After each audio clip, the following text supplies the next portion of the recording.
Hey everybody, we're going to take a look at our torso man and see what sort of muscles we can find on our torso man. So we're going to start up in the head and we're going to look at some facial muscles including orbicularis oculi and orbicularis oris.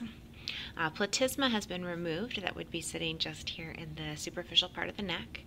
I see my zygomaticus muscle, and the buccinator muscle would be deep behind this. What we see instead is a fat pad, but the buccinator muscle sits right behind that.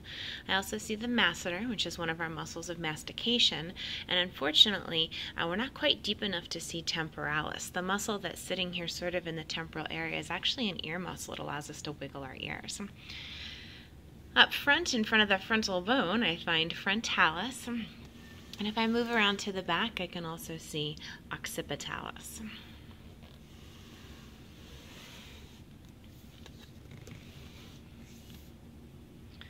All right, unfortunately, we're not getting a great view of the buccinator. It is cut right in the back of the cheek there, but we're not going to get a good look at it.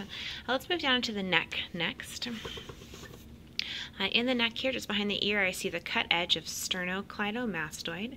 It would be continuing along in the lateral to anterior aspect of the neck. Superficially, I see the trapezius muscle, which is not actually a neck muscle. This is an arm muscle, but it does sort of sit back here in the back and the cervical region as well. I can see a tiny piece of splenius, and under that, some semispinalis. I also see a little bit of levator scapula, but that's not the best view of levator scapula. I'd like to be able to see it actually attaching to the scapula. Moving around posteriorly, we can see some of those deeper back muscles, maybe the cut edge of erector spinae, but it's kind of hard to tell what exactly we're looking at in that particular section. So let's move on to some of these shoulder and arm muscles that we can see in the back. The large one that we see inferiorly here, this is latissimus dorsi. Just above it, teres major. Above that, teres minor. And above that, infraspinatus, just under the spine. I can also see the deltoid muscle here. And on the back of the arm, I can see a little bit of triceps brachii. If I move around to the anterior portion, we're not seeing a lot of muscles here, and these would be sort of tricky. I probably wouldn't give this to you guys on test day, but right on the other side of this groove here, we've got deltoid on one side, and then I can see pectoralis major there. And if I move around here, under pectoralis major, I find pectoralis minor. I can also see the serrated edge of serratus anterior. I'm not seeing a ton of it, but I can get a little bit of it.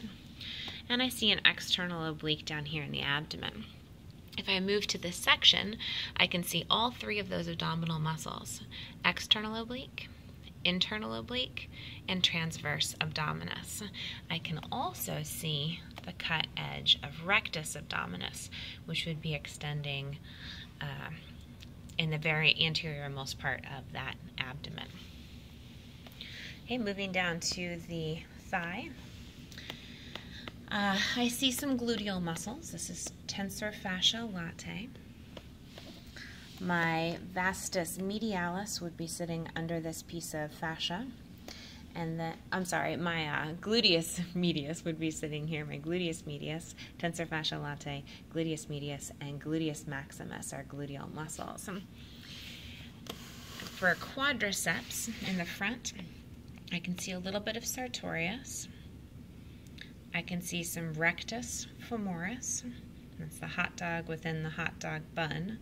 So this would be forming the hot dog. These are the two sides of the buns. This is vastus lateralis and a little bit of vastus medialis. If I could take this rectus femoris and pull it out, underneath of it I would find my vastus intermedius.